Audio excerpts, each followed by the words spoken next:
Hey guys, it's Werewolf, and this is my first review of hopefully many. This is Spyro the Dragon for the PS1. Okay, these are the controls for the game. The only complaint I have about the controls is they seem to be a little loose. I sound like this one stupid dude, Navigator, and he said the same thing, but when you play with the D-pad and directional pad, it basically is a little loose. But if you have DualShock, it seems very tight.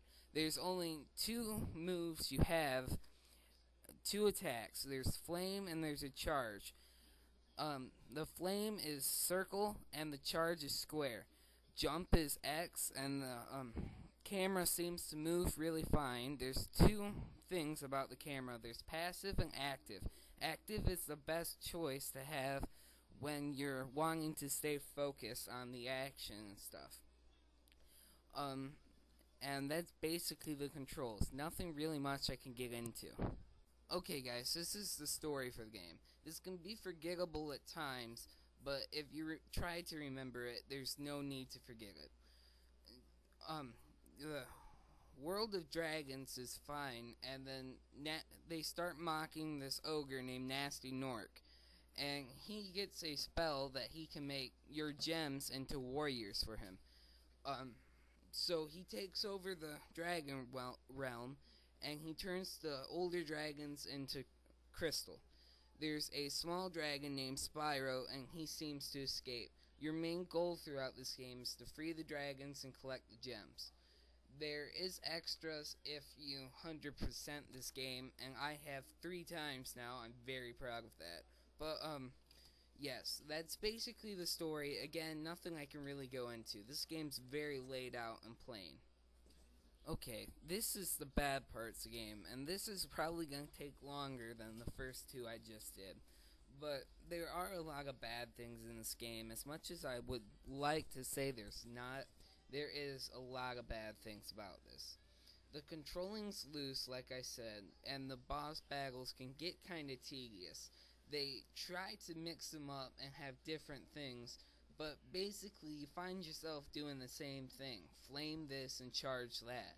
It's not what it's cracked up to be. Another thing that really bugs me about this game is the only homeworld I actually appreciate in this game is the Artisan world, the very first one.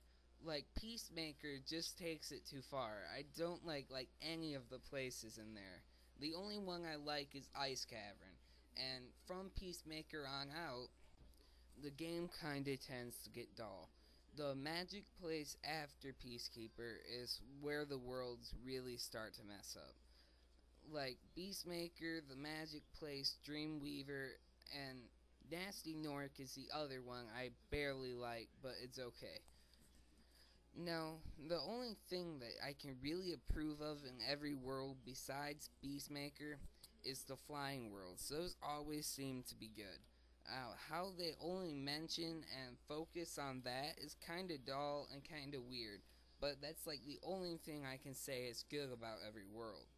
Now, the other thing that they could have worked on is the voice acting. It always seems to get dull, and sometimes there's always these dragons that say, "Thank you for releasing me." And that's it, and I can't help to make fun of that, because it's just so weird. It's like, why would you have a dragon only saying that? But on the brighter point of things, there are dragons that give you information and little hints about Artisan and what you missed there and what you can do to improve the game. Now, those are only the bad parts, and I made it seem like there were a bunch of them, but this game really does have potential. I think if they worked on it a little more, this could have been a great game. But I'll review Spyro 2, and that's a whole new game of its own. Now, I want to say before I end this review that I am going to rate this game right now. Now, how I'm going to rate games from this series, this episode and on, is I'm going to do 1 out of 10 stars. Now, I'll normally say what that means when I give the rating. Alright, so I'm going to give this game, I give this game a 6 stars. Now, this is a great game for some people to play, and you can play it over and over and over again. And then other people, is probably best as you rent this game and play it once. Now, I know you can't rent this anymore because we're in like PlayStation 3, but this is PlayStation 1.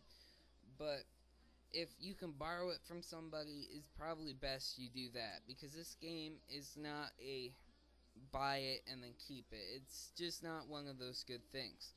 Now, that's what this game gets, and hopefully in my next review it will be Spyro 2 Ripto's Rage. There's a whole lot of other things I want to cover on that game.